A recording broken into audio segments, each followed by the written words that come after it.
Hello and welcome to psychicwarfare.com. I'm St. Nicholas, and for today's video we're going to go through a United States Air Force declassified document. Now, why is it of interest to us? It's of interest because the title of this declassified document is Psychic Warfare, Exploring the Mind Frontier. And we know that Tony Stark Rifat's website is 100% dedicated to psychic warfare, and here you have a US government paper entitled Psychic Warfare, way back, printed and released in 1988. So we're going to go into this document, and what it is going to be describing is how the United States has a kind of laid-back approach to psychic warfare in the era of 1988. People don't believe psychic warfare can't be done. It's a load of rubbish. But our Donald M. McKelvy, Lieutenant Colonel of the United States Air Force, is saying maybe we shouldn't be so blasé about psychic warfare. Maybe we should be taking some serious consideration of the topic. Because certainly our friends in Russia in 1988 are well into psychic warfare, and they have decades of research and spending hundreds of millions of dollars, not billions of dollars, over the years into their psychic warfare program. What are we as America doing in this case? So you see his concern, and that comes across in this paper. Now, we're going to go through the paper, and you're going to be able to hear this. You can think of it as an audiobook, but I'll jump in with bits of knowledge as we go through as well. And I hope you find it very interesting. And what we'll kick off with is the abstract of the report. This gentleman, Lieutenant Colonel McKelvy, he writes pretty well, so I think you'll enjoy it. Here's a one-page extract so you know what you're going to be listening to when we go through the full document. Air War College Research Report Abstract. Title: Psychic Warfare, Exploring the Mind Frontier. Author: Donald M. McKelvy, Lieutenant Colonel, USAF, that's United States Air Force. Man's greatest potential remains a prisoner of man. Vast untapped mental capabilities create an entirely new battlefield dimension which, if ignored, pose a threat to self and country more serious than nuclear weapons. This threat starts from within. Our fears and cynical attitudes towards psychic capabilities make us our own worst enemies. Very true. The Soviets, on the other hand, take psychic research very seriously at all levels, particularly for its military applications. Exploring the mind frontier is essential, and the key to successful exploration is a greater psychic awareness. The mind is rich in unfathomed resources ripe for exploration, a limitless source of treasures for advancing all mankind, and a serious threat to those who ignore its potential. We must overcome our psychic inhibitions, stop denying the existence of paranormal events, and start trying instead to understand the nature of these phenomena. We must shed the super secret cloak and educate our leaders at all levels on the real side military potentials and threats so we can adequately focus and prioritize national resources. Only through greater openness and awareness to the truth can we adequately prepare. So that is the end of the abstract, which you can see is quite punchy, and recognizing that psychic warfare is a more serious threat than that of a nuclear weapon. Why? Because it can be done silently, deniably, and is incredibly effective. So this paper is going to go into various aspects of that. Now, what was 1998? If you were born or alive in 1998, what was going on at the time? Well, we'll have some references for you. We have Die Hard 1 was out. Rain Man came out. Excellent film. You had Cocktail, which came out. which was basically the next big film for Tom Cruise after he did Top Gun, because Top Gun had been out for about 2 years, and the Top Gun movie certainly reflects the mood of America at the time. In terms of musical references, you've got Bad Medicine from Bon Jovi that was out. You've got Simply Irresistible from Robert Palmer. You've got Desire from U2. So that's the era we're living in, pre-mobile phone. If you need to make a phone call, you go to a telephone booth. So that's the setting. And now we're going to get into the crux of the matter. It's in the paper, so we're going to go through it. It's a biographical sketch about the writer. So Lieutenant Colonel Col McKelvy USAF, United States Air Force, received his Bachelor's of Science from the United States Air Force Academy and his Master's of Science from Kansas City State University. His extensive computer science and systems engineering background have taken him from vacuum tubes to integrated circuits, from slide rules to worldwide computer networks, and from human senses to high-tech space-based sensors. He recognizes the existence and tremendous potential inherent in extended mental capabilities and is concerned that their potential impact on the military and a computer-dependent world is grossly underestimated in the Western society. He is a graduate of the United States Squadron Officers School, the Air Command and Staff College, the Armed Forces Staff College, Class of 75, and the Air War College, Class of 1988. So you see, highly qualified gentlemen.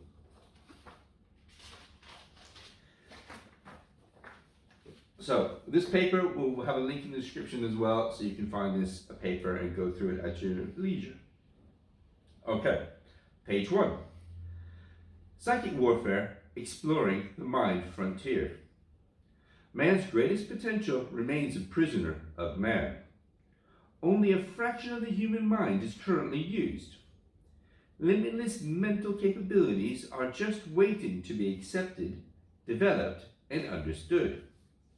With this tremendous power comes an entirely new battlefield dimension which, if ignored, poses a threat to self and country more serious than nuclear weapons. This tremendous threat starts from within. Our fears and cynical attitudes towards psychic capabilities make us our own worst enemies. Yeah, from a Western point of view, exactly.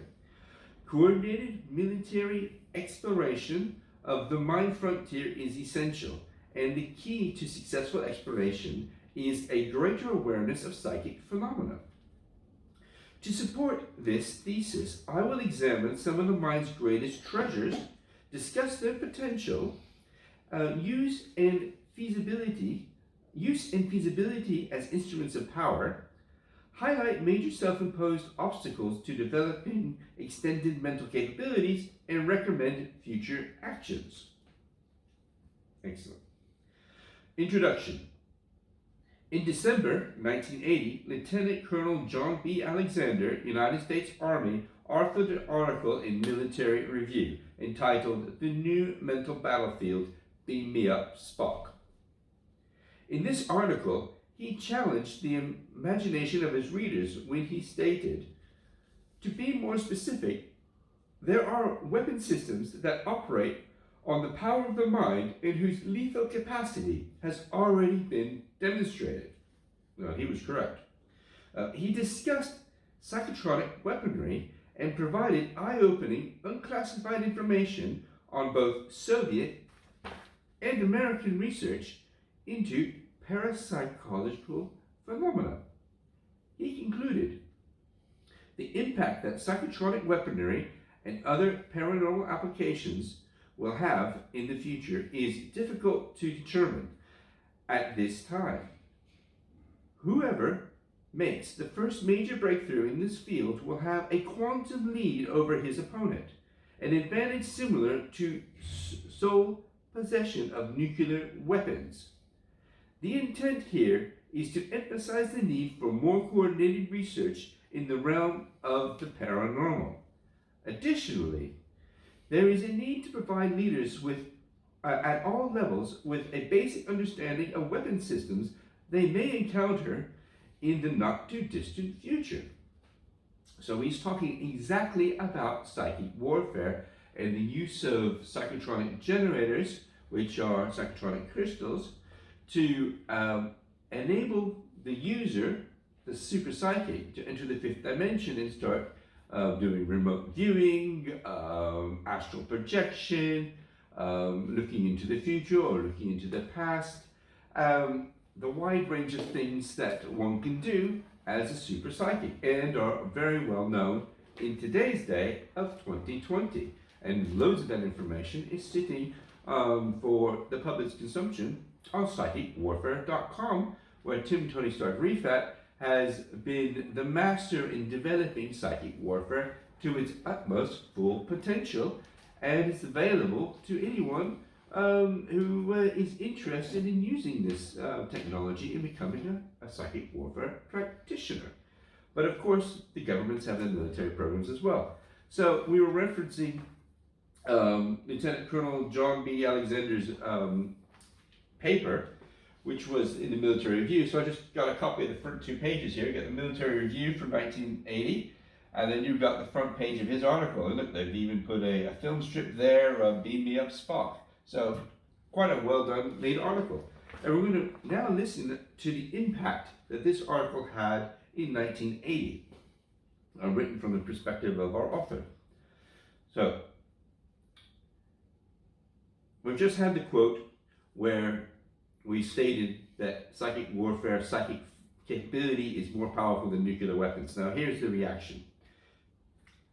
A response came almost immediately. In January 1981, columnist Jack Anderson of the Washington Post was quick to demonstrate American skepticism of psychic research in the article entitled "Pentagon Invades Buck Rogers' Turf." Anderson's one-sided, derogatory prose was filled with terms like futuristic fantasies, hogwash, and voodoo warfare. A month later, Anderson was back reinforcing psychic skepticism.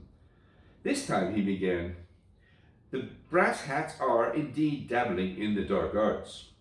Other carefully chosen phrases included evil eye, cosmic comic strip, Ouija board warriors, and voodoo warriors arsenal. Within weeks, he returned to the subject by referring to wacky projects of the CIA, or studies like a Haitian witch doctor might try. There's nothing wrong with Haitian witch doctors. It's simply another form of psychic warfare and psychic phenomena. Macmillan's magazine reported in 1981 that President Reagan and Defense Secretary Weinberger had to decide whether to continue funding the top secret project, which, according to Jack Anderson of the Washington Post, is currently allotted $6 million annually. Between 1981 and 1980, numerous articles appeared in periodicals revealing an astonishing amount of research in the psychic field and reflecting great skepticism amongst the scientific community. In January 1984, columnist George Herbert wrote an article entitled, "But a Peek at ESP is Justified," in a Norfolk, Virginia newspaper. He focused attention on United States Defense Department denials that the government was supporting psychic research. He suggested and hoped the denials were based on security concerns. Even as a skeptic, he noted, "If, on the other hand, the denial reflects a true military disinterest in the psychic possibilities of our own and the Soviet Union's, that would be a reason to worry." An NBC Nightline program in February 1984 discussed the possibility of mind wars. Researchers, scientists, and government consultants were interviewed. Especially noteworthy was the general skepticism of government advisors compared with the positive convictions of researchers.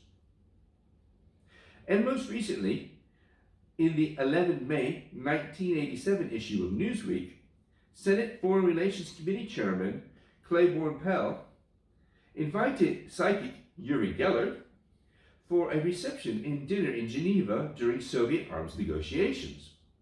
He had previously arranged for Geller to give a brief on Capitol Hill in a special bug-proof room. Most of the spectators were Hill and Pentagon aides. House Foreign Affairs Committee Chairman Dante Fasel came away impressed. Was Lieutenant Colonel Alexander's message taken seriously? Is the Defense Department conducting more coordinated parapsychological research? Do leaders at all levels have the basic understanding of these psychic weapon systems we may soon encounter?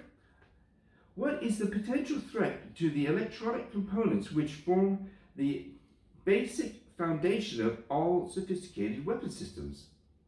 In light of future Defense Department funding limitations, does parapsychology, the mind frontier, really offer a new battlefield dimension which warrants continued military exploration?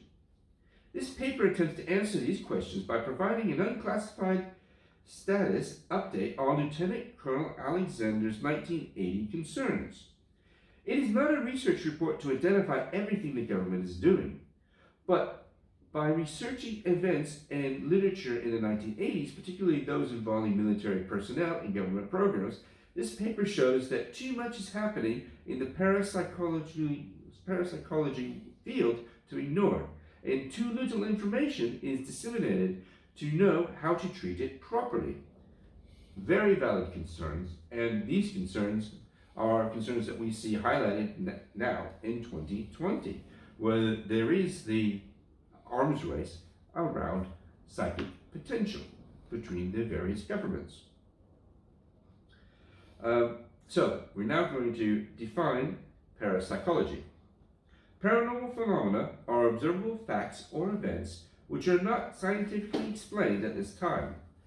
Psychic research includes such phenomena as telepathy, mind-to-mind communication, precognition, knowledge of future events, dowsing, clairvoyant ability to find water,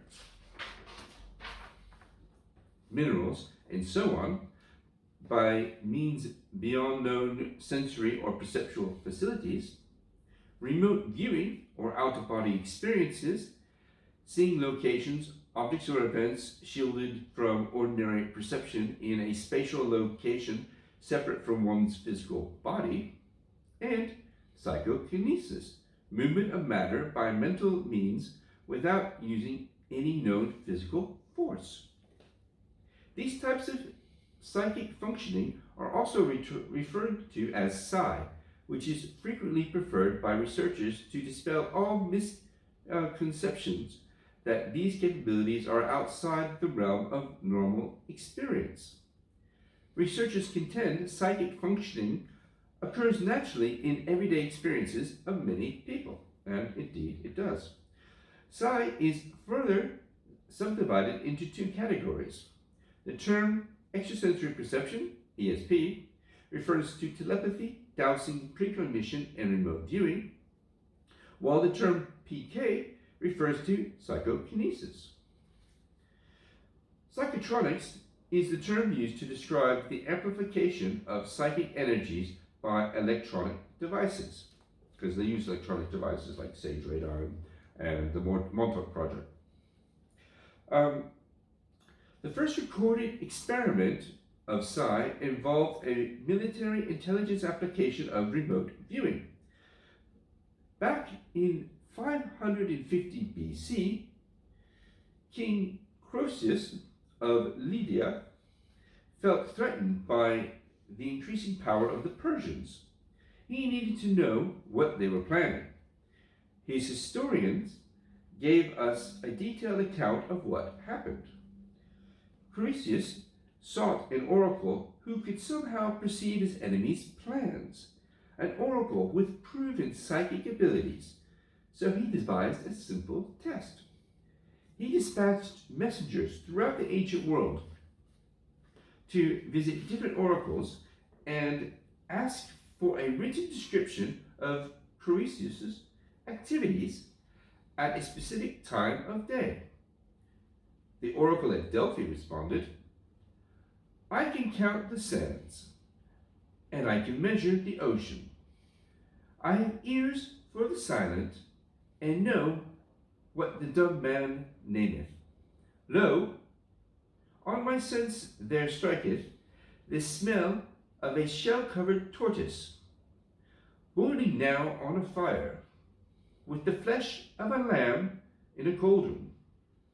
Brass is the vessel below, and brass is the cover above. Only the Delphi oracle provided the correct response, for on the specific day, Creusius did something he thought most impossible for anyone to conceive of this doing. He took a tortoise and a lamb and cut them both in pieces with his own hands, boiled them both together in a brazen cauldron, covered over with a lid that was also brass. So there you had seen remote viewing in 5050 BC. Creusius's 550 BC experiment convinced him remote viewing worked for the Delphi oracle and provided him a significant intelligence force multiplier against his Persian enemies. How far we have advanced since then. So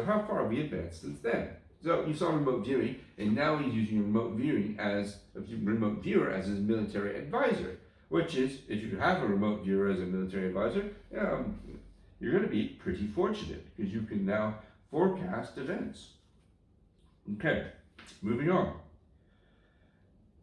Discovering the mind's greatest treasures.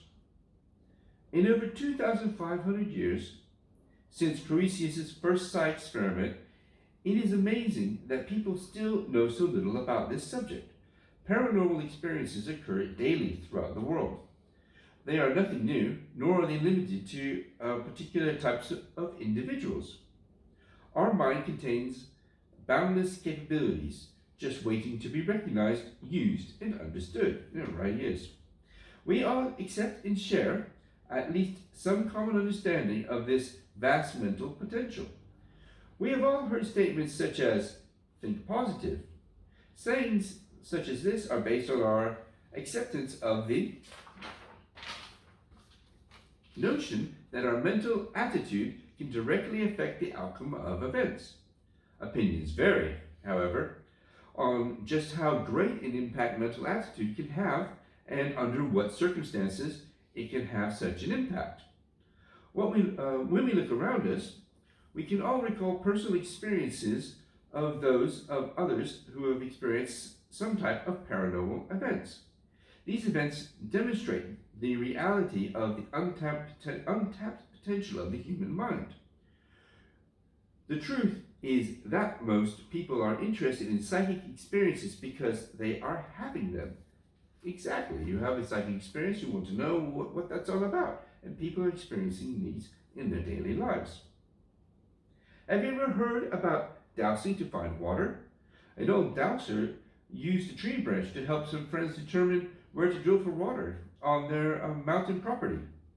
Contrary to geologists' recommendations, he not only picked the right spot, but accurately predicted how deep the drillers would have to drill and how many gallons of water per minute the well would provide. Are you skeptical? According to June 1983 Congressional Research Service report, the Soviets claim that scientific studies of dowsing have yielded significant results. Accordingly, dowsing is taught to professional mineralogists and geologists at Tomsk Polytechnical Institute. This report goes on to say, dowsing or divining for water, oil, or other minerals is an established practice, and in this country and in abroad, particularly in the Soviet Union. So dowsing is very, very useful indeed. And what about the healing stories? Researchers and ordinary people found around the world are witnessing and experiencing faith healings, psychic surgery, and miracles. Of course, there are frauds, but at the same time, countless numbers of people have been helped. Practitioners of holistic medicine and other healthcare specialists are exploring and using many of these dormant mental capabilities. The mind frontier is rich with resources beyond our imaginations. Many adventurous and courageous people have already penetrated portions of this region and are using their newly developed talents. A scientific understanding of how these gifts work continues to elude us. Soviet researchers and a few Western researchers think innate signals are transmitted via some type of radio wave, perhaps extremely low frequencies. US physicist Russell Targ invented the ultra-high power carbon dioxide laser and is a specialist in microwave and plasma research. He also conducted psychic research at the Stanford University Institute, SRI, for years and is known as one of the prominent experts of psychic research. He thinks the reason more people have not actively explored the psychic capabilities are clear. Everywhere we look, we find images of psychic functioning that are confusing, intimidating, misleading, and terrifying. Meanwhile, critics of psi, who often know next to nothing about psi research, condemn the scientific work in this field out of fear of its physiological implications. Indeed. To date, paranormal events are unexplained in man's view of nature. Much controversy exists as organized science in Western society quickly try to explain away very real paranormal events. The scientific community needs proof based on logical, analytical, and quantitative analysis. Such scientific approaches to psychic research always leaves the room for skeptics to question the validity of conclusions. Yet, as someone once succinctly noted, just because it can't be proved doesn't mean it isn't so. Coresius was convinced. He didn't let lack of understanding prevent him from taking advantage of the capability, and rightly so. This highly skeptical Western attitude has greatly affected research efforts. Western researchers' credibility is jeopardized because of the spiritual undertones associated with psychics. Jack Anderson's 1981 column on voodoo warfare clearly demonstrates a cynical attitude by labeling such research as crazy. But in response to columns and letters poured in from the general populace supporting the research, through greater public awareness, by 1984, even Jack Anderson was changing his tune. But there are legitimate laboratory projects that may eventually unlock the mysteries of the human mind. One of the most promising is the testing of remote viewing, the claimed ability of some psychics to describe scenes thousands of miles away. Much of the skepticism and cynicism is generated from within the scientific community itself. In Ronald McRae's 1984 book, Mind Wars, the author describes several examples of the scientific community's inability to deal with the unknown and how in our society, the quote is, the prevailing concepts defines what research is acceptable and what isn't. Which laboratories will enjoy the patronage of the Pope in Galileo's time or the government today? Who is published and who isn't? Parapsychology, for the most part, isn't publication of parapsychology papers in the major scientific journals is rare. Of course, not all scientists are skeptics, constrained by prevailing concepts.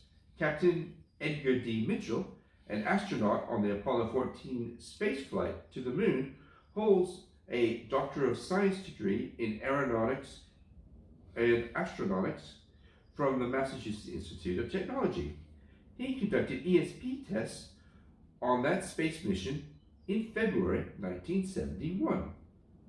In the early 1980s, during an interview with Martin Ebon, author of Psychic Warfare, Threat or Illusion, Captain Mitchell commented, during the intervening years, my work, as well as the work of parapsychology in general has convinced me that the human organism is capable of all of the events we study in parapsychology. I have established this to my own satisfaction, if not fully to the satisfaction of all skeptics. Excellent statement.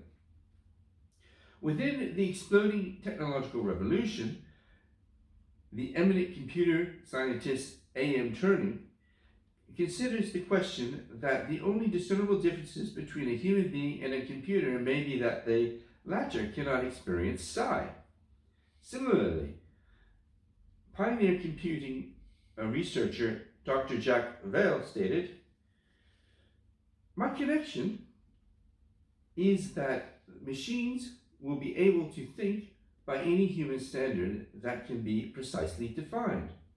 But as the machines get smarter by these rational standards, it is the definition of humanness that will change. I think we will discover beyond these rational standards that the human race has many other psychic talents we had previously been afraid to recognize, talents which constitute our truly genius existence as humans. They are the only part of us worth talking about." So, paraphrasing, he's talking about computers being able to be highly efficient, excellent at getting tasks done, but when it comes to psi, that is what the humanness is all about. That is one of the reasons I'm into psi. Love psi, love conducting psi, and because you're able to experience this whole other component of being human. So, Dr. Robert Davies is medical director of the Fair Oaks Hospital in Summit, New Jersey, where he has studied neurologic and psychiatric illness for many years. In 1986, when discussing ESP, he said, "Too many things like this happen for it to be just coincidence. The commonalities that appear in many of these reports suggest that there may be some common physical basis. This common physical basis is what researchers are trying to determine. But to develop scientific explanation of these events may require new principles in physics." Indeed, to explain them, we use physics. Skeptics and cynics are always to be present. Some skepticism is crucial to the scientific study of parapsychology. Skeptics are valuable when they recognize the reality of psychic phenomena, help expose con artists, and provide objective criticism to help us better understand paranormal events.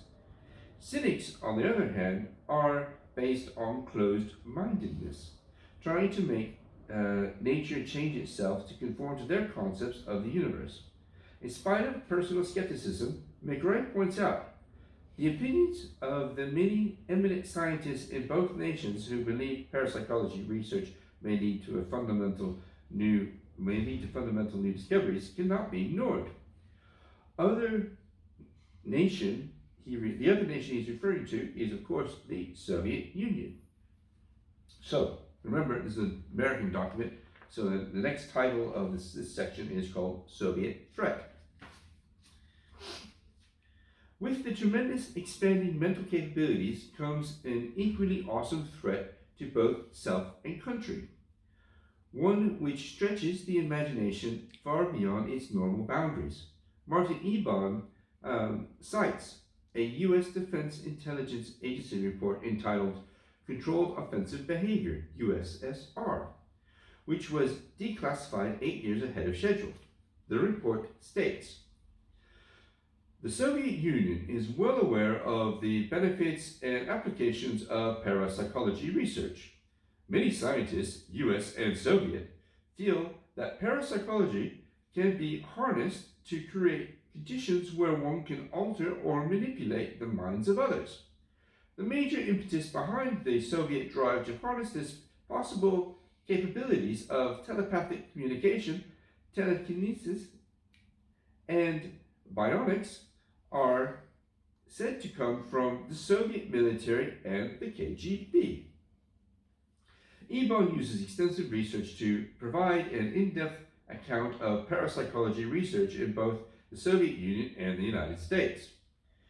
In noting the dramatic increase in KGB security and control of Soviet parapsychology research, he concludes that psychic warfare is something to fear.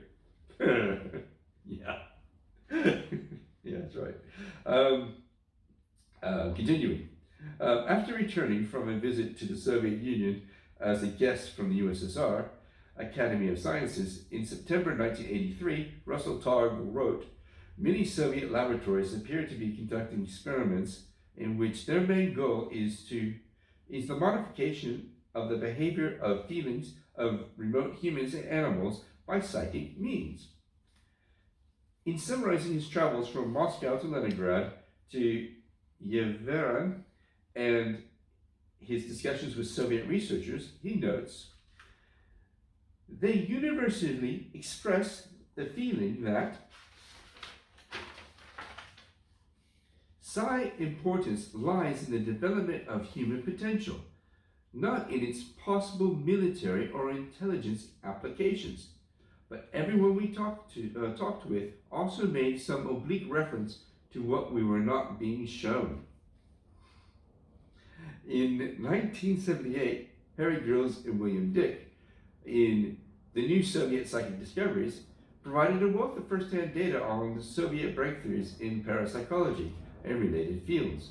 From this information, they presented an eye-opening, inescapable conclusion that the Kremlin was ready to adopt psychic knowledge for military use.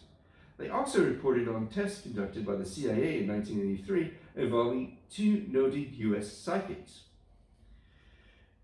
In controlled tests, the psychics projected their minds over long distances, apparently accurately describing super-secret military installations and even the contents of confidential files in these bases. During one experiment, Price described a minute detail the Soviet installation. During one experiment, Price described in minute detail a Soviet installation hidden in the Ural Mountains. CIA agents in Russia confirmed his description. The two psychics spied on China, and once again, ground truth agents, CIA contacts in the People's Republic of China, or People's Republic, were able to confirm their accuracy. So this remote viewing stuff, it works. Retired Army Lieutenant Colonel Thomas E. Bearden has a Master of Science degree in nuclear engineering with over 29 years experience in the United States Air Force air defense systems, tactics and operations, technical military intelligence, nuclear weapons employment, air radiation missiles, countermeasures, tube artillery, and air defense missile systems. He also directed the production of the U.S. Army technical intelligence on Soviet surface-to-air missile systems. In his 1980 book, Excalibur Briefing, he describes psychotronic weapons in detail, along with a mind-boggling hypothesis. He believes that by psychotronics, the minds of all men can be linked into a great supermind having absolute psychokinetic mastery over time and space. That's an incredible statement from a man of his stature and his background, and he's saying it. So, excellent. The basis for his sense of urgency lies in a non-conventional interpretation of two important statements. Like Grizz and Dick, he points to a statement made by the Soviet Premier Leonid Brezhnev on the 13th of June 1973. He, Brezhnev, urged the United States to agree to a ban on research and development of new kinds of weapons, more terrifying than the existence of nuclear weapons. The reason and conciseness of humanity, the reason and consciousness of humanity dictate the necessity of erecting an insurmountable barrier to the development of such weapons. Bearden also cites a comment made in the mid-1970s by former Air Force Chief of Intelligence General Major George J. Keegan. The Soviets were working on dramatically exotic new weapons, 20 years ahead of anything ever conceived of in the USA. So awesome, as to lead the Soviets to believe that in the coming decade they would be capable of total neutralization of our ballistic and submarine missiles. So you can see the seriousness of the matter being addressed in this paper. Bearden feels these terrifying weapons are psychotronic or paraphysical in nature. In 1986, he wrote a book entitled Fer de Lance, a briefing on Soviet scalar electromagnetic weapons. He named the book after the deadly South American pit viper snake, which unexpectedly strikes its prey with great agility and lethal effects. In his book, he indicts the orthodox Western scientific community for his bureaucratic smugness and arrogance. Well done him. He compares the current Soviet secret development of psychotronic weapons with U.S. secret development of the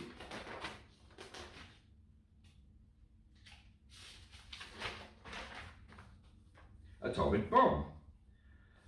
We have assumed that it certainly could never happen to us, and that the secret weapon scenario will never be repeated. On the contrary, it has happened again. Someone else has done it, and it has happened to us. The equivalent of about 7 Manhattan projects has been poured into Fer de Lance by the Soviets, and the program has been successful almost beyond imagination. The eerie weapons are now developed, deployed, and tested. The ambush has been complete. Fer de Lance is coiled and ready to strike. Bearden's book provides a detailed theory with supporting evidence which he and others who share his convictions have been compiling for years.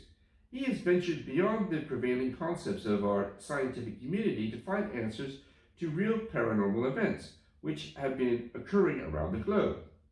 His evidence specifies dates, times, and places where these weapons have been tested and how they were detected. Oh, that's awesome.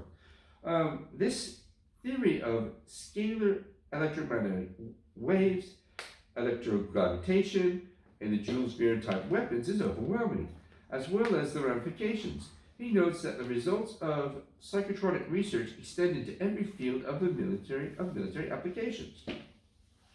Almost every weapon system we presently have or are developing is totally vulnerable to scalar EM weaponry.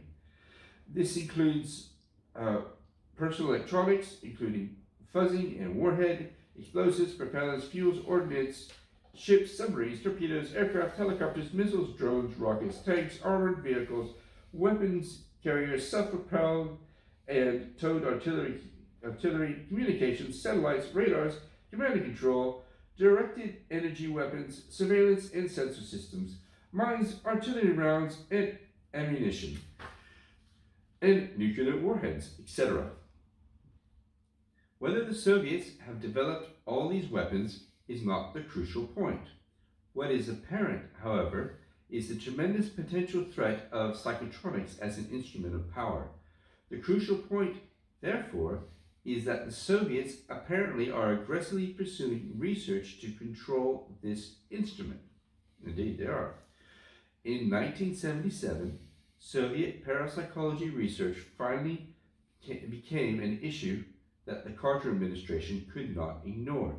No matter how skeptical of some officials remained, on June 11th, the KGB arrested Los Angeles Times reporter Robert C. Toth in Moscow and charged him with obtaining a secret state document which revealed the existence of ongoing research in parapsychology at several laboratories in the Soviet Union.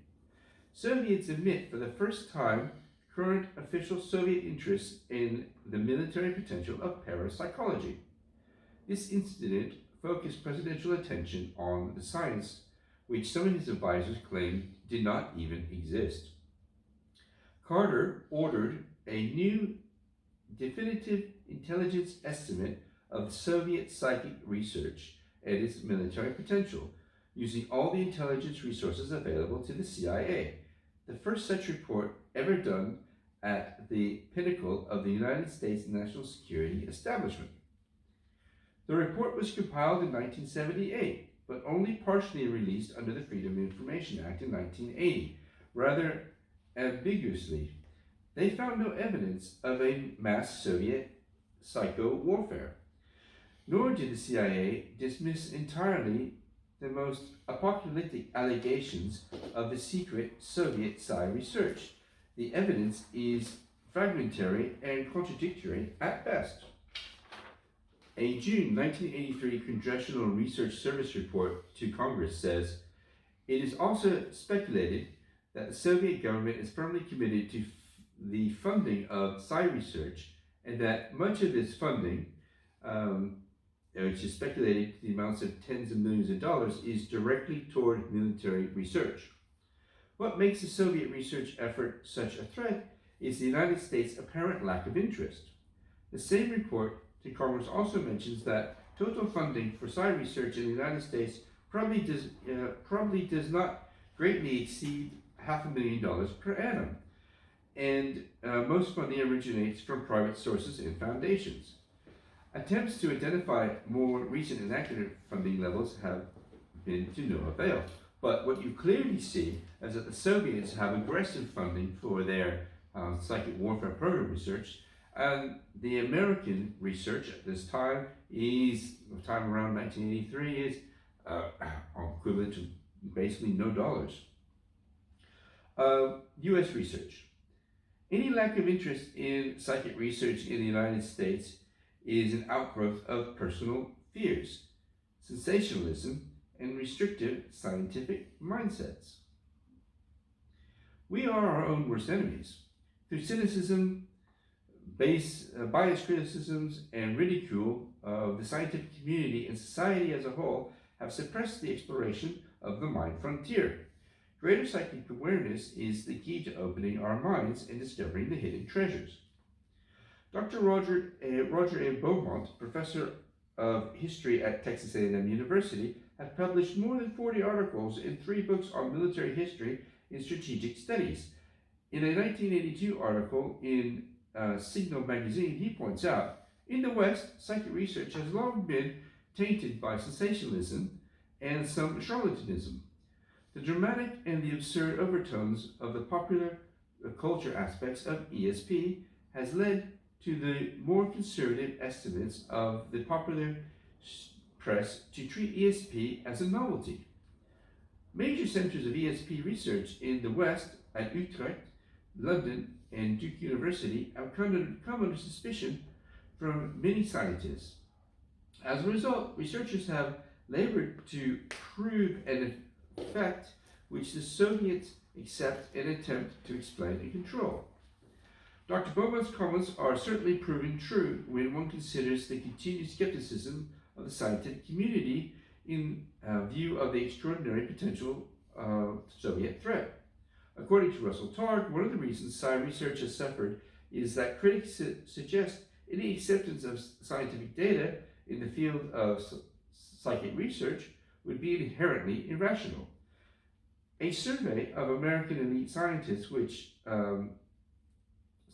received 353 responses from 497 council members and committee members of the American Association for the Advancement of Science, was published in June 1982. The study states, although recent studies hint that belief in ESP may be increased among the general population and among the scientific community, the elite scientific group polled by this study demonstrates the highest level of skepticism of any major group surveyed within the last 20 years. Also mentioned in this report was a movement started in 1979 that sought to disaffiliate the parapsychological association from the AAAS, which is the American Association for the Advancement of Science. It is interesting to note that among this elite group, believers in ESP tend to cite personal experiences as grounds for their belief. Skeptics tend to cite a prior reason as grounds for disbelief. The prevailing concepts in negative peer pressure within the scientific community is best shown by the 1984 award of $750,000 endowment for parapsychology research to the University of Edinburgh in Scotland. Leading British universities, including Oxford and Cambridge, decided not to apply for the endowment, primarily on the grounds that it would throw doubt on the credibility of other research programs.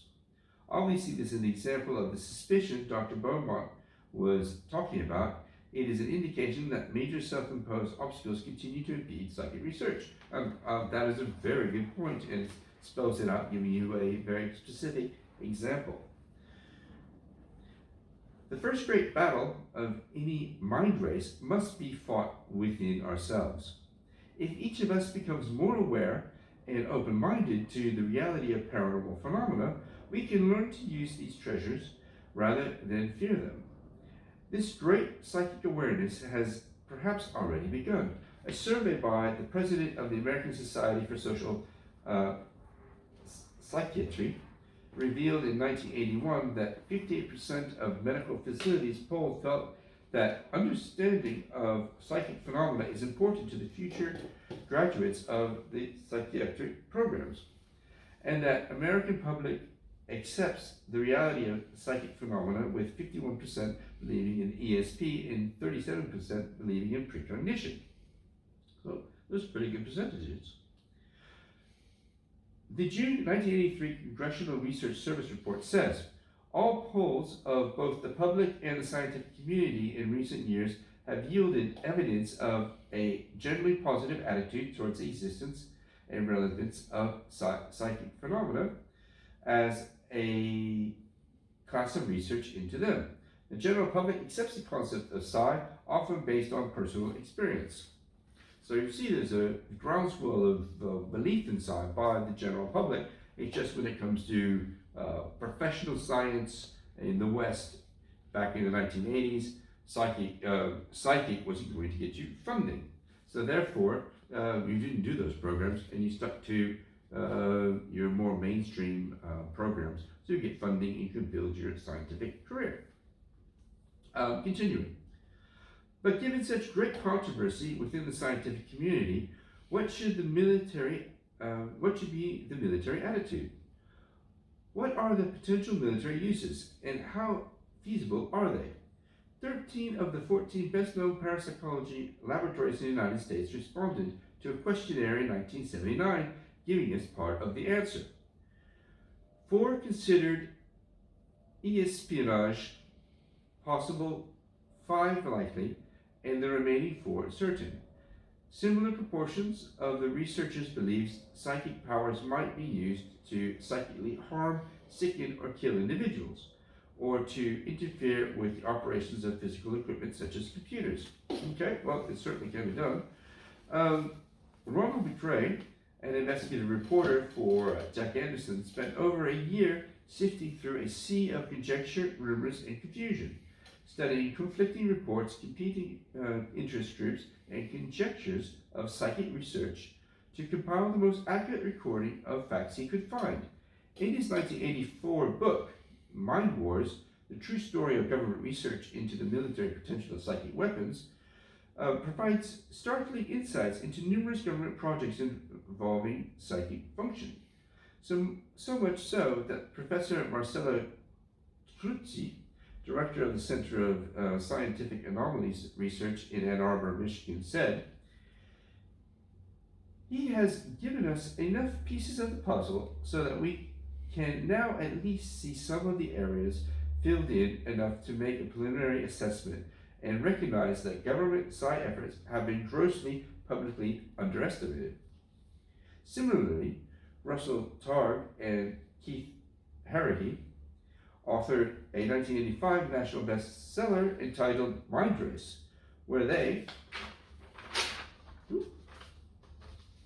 discussed the unclassified proportions of over 10 years of government-sponsored psi research at Stanford University, at the Stanford Institute. They noted, in laboratories across the country and in many other nations as well, 46 experimental series have investigated remote viewing.